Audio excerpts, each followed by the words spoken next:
أعوذ بالله من الشيطان الرجيم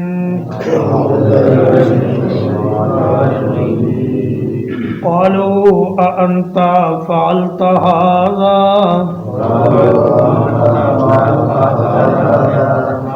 انہوں نے کہا کیا تم نے یہ سب کچھ کیا ہے بِآلِہَتِنَا ہمارے معبودوں کے ساتھ یا ابراہیم اے ابراہیم وہ جب واپس آئے اپنے جشن سے اور اپنے معبودوں کا برا حال دیکھا کہ ان کے ٹکڑے ہو چکے ہیں اور ریزہ ریزہ ان کو کر دیا گیا ہے، مگر ایک بت جو ان میں سے بڑا تھا وہ صحیح سالم کھڑا ہے، تو انہوں نے ابراہیم علیہ السلام کو بلوایا اور واضح طور پر یہ نہیں کہا کہ تم نے یہ کام کیا ہے، بلکہ ان سے سوال کیا تحقیق کے لیے کہ اے ابراہیم کیا یہ تمہارا کام تو نہیں؟ قال بل فعله كبيرهم هذا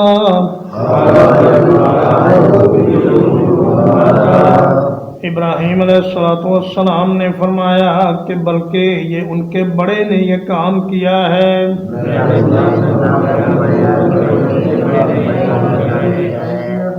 فَاسْأَلُوهُمْ بس ان سے پوچھ لو ان کانوا ینطقون اگر وہ بول سکتے ہیں۔ ابراہیم علیہ السلام نے ایسا جواب دیا کہ جسے تعریض یا توعیہ کہا جاتا ہے، حقیقت میں بات کچھ اور ہوتی ہے مگر ظاہراً اس کو کسی اور طریقے سے بیان کیا جاتا ہے۔ حدیث پاک میں آتا ہے کہ حضرت ابراہیم علیہ السلام نے اپنی پوری زندگی میں کبھی جھوٹ نہیں کہا سوائے 3 مواقع کے۔ ایک تو یہ کہ جب انہوں نے کہا کہ میں بیمار ہوں، اور دوسرا یہ جب انہوں نے کہا کہ یہ کام ان کے بڑے بت نے کیا ہے، اور تیسرا یہ کہ جب وہ اپنی اہلیہ محترمہ سیدہ سارہ کے ساتھ ایک علاقے سے گزر رہے تھے تو وہاں ایک جابر بادشاہ تھا، اسے بتایا گیا کہ ایک آدمی یہاں آیا ہے جس کے ساتھ دنیا کی سب سے خوبصورت ترین عورت ہے، تو ابراہیم علیہ السلام سے پوچھا گیا کہ یہ تمہاری کیا لگتی ہے؟ تو آپ نے فرمایا یہ میری بہن ہے۔ بادشاہ بہن بھائی کو کچھ نہیں کہتا تھا، لیکن میاں بیوی ہوتے تو عورت کو پکڑ لیتا تھا۔ پھر آپ نے اپنی بیگم سے فرمایا کہ دیکھو اس وقت روئے زمین پر میرے اور تمہارے سوا کوئی مومن نہیں، تو ہم آپس میں اسلامی بہن بھائی ہیں، تو میری بات کو جھٹلانا نہ۔ تو بہت سے جدت پسند حضرات نے اس حدیث پاک کو ماننے سے انکار کر دیا ہے۔ وہ کہتے ہیں کہ ایک صدیق نبی پر جھوٹ کا الزام آئے تو اس سے بہتر ہے کہ ان راویوں کو جھوٹا کہہ لیا جائے جنہوں نے اس حدیث کو بیان کیا ہے۔ حالانکہ اگر غور کیا جائے تو اس سے حضرت ابراہیم علیہ السلام پر جھوٹ کا الزام نہیں آتا، بلکہ ان کا نہایت سچا ہونا ثابت ہوتا ہے کہ انہوں نے پوری زندگی میں 3 باتیں ایسے انداز میں کہیں جو بظاہر حقیقت کے خلاف تھیں، اور حدیث شفاعت میں بھی ہے کہ کل قیامت کے دن ابراہیم علیہ السلام یہ کہہ کر سفارش سے معذرت کرنے گے کہ میں نے 3 مواقع پر بات حقیقت کے خلاف کی تھی، اس لیے میں سفارش نہیں کر سکتا۔ عیسیٰ علیہ السلام بھی یہ کہہ کر معذرت کر لیں گے کہ لوگوں نے میری عبادت شروع کر دی تھی اس لیے آج میں سفارش نہیں کر سکتا. حالانکہ عیسیٰ علیہ السلام کی عبادت میں عیسیٰ علیہ السلام کا تو کوئی قصور نہیں، قصور تو ان کا ہے جنہوں نے ان کی عبادت شروع کی ہے. تو ابراہیم علیہ السلام کے بارے میں بھی نبی کریم صلی اللہ علیہ وسلم نے فرمایا کہ دو باتیں تو اللہ کی خاطر انہوں نے کہیں. ایک یہ کہ انی سقیم، کہ میں بیمار ہوں، طبیعت ٹھیک نہیں، میں تمہارے ساتھ نہیں جا سکتا. اور دوسری یہ کہ فعلہ کبیرہم ھذا، کہ یہ کام ان کے بڑے نے کیا ہے.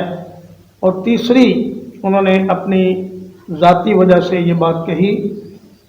تو نبی کریم صلی اللہ علیہ وسلم سے بھی یہ توریہ ثابت ہے، صدیق اکبر سے بھی ثابت ہے، ائمہ سے بھی ثابت ہے.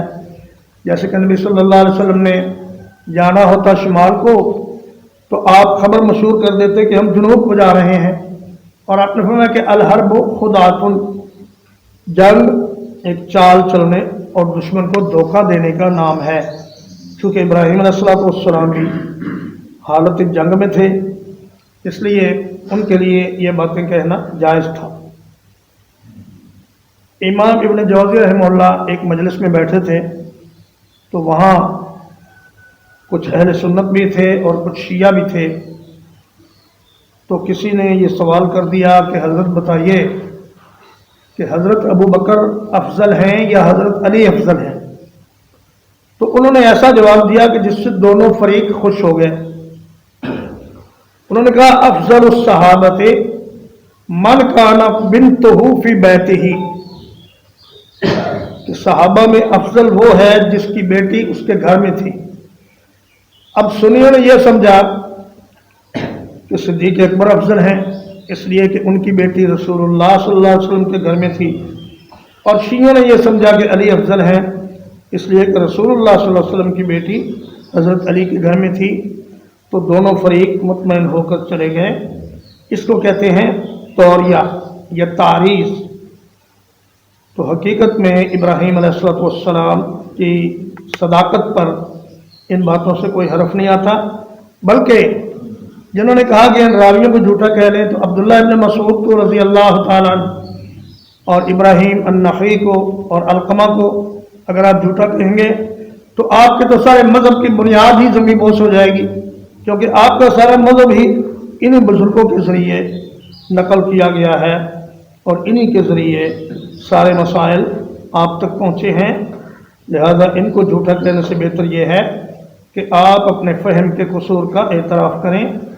اور پوری امت جب بخاری شریف کی احادیث کی صداقت پر متفق ہے تو آپ بھی بخاری شریف کی کسی حدیث کا انکار کرنے کی جرت نہ کریں. ایک دوسرا جواب بھی اس کا دیا گیا ہے کہ قال بل فعلہ پر وقف کیا جائے. یہاں پر اس کا فاعل محذوف ہوگا، یعنی قال بل فعلہ من فعلہ. ابراہیم علیہ السلام نے کہا کہ یہ کام تو جس نے کیا ہے اس نے کیا. کبیرہم ھذا فاسألوہ، ان کے بڑے سے تو پوچھو، یہ موقع پر موجود تھا کہ یہ بتا دے تمہیں کہ کون ہے یہ کام کرنے والا. اور اس سے یہ بھی پوچھو کہ اس نے اپنے چھوٹے خداؤں کا دفاع کیوں نہیں کیا اور مارنے والے کا ہاتھ کیوں نہیں پکڑا اور اس کو توڑنے سے اور برباد کرنے سے منع کیوں نہیں کیا.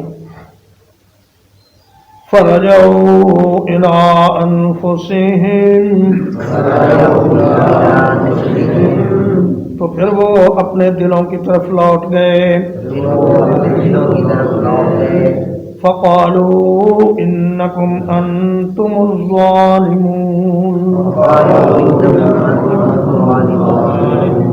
تو کہنے لگے کہ یقیناً تم ہی ظالم ہو. حضرت ابراہیم علیہ السلام کا مقصد پورا ہو گیا. آپ ان کو اسی بات پر لانا چاہتے تھے کہ دیکھو یہ جو خدا ہے تمہارے مصنوعی معبود، یہ جب بول نہیں سکتے، تمہاری بات کا جواب نہیں دے سکتے، تو تمہیں نفع اور نقصان کیا دیں گے. تو انہوں نے سر جھکا لیا اور سوچنے لگے کہ ابراہیم کی بات تو ٹھیک ہے، ہم اس کو ظالم کہنے کی بجائے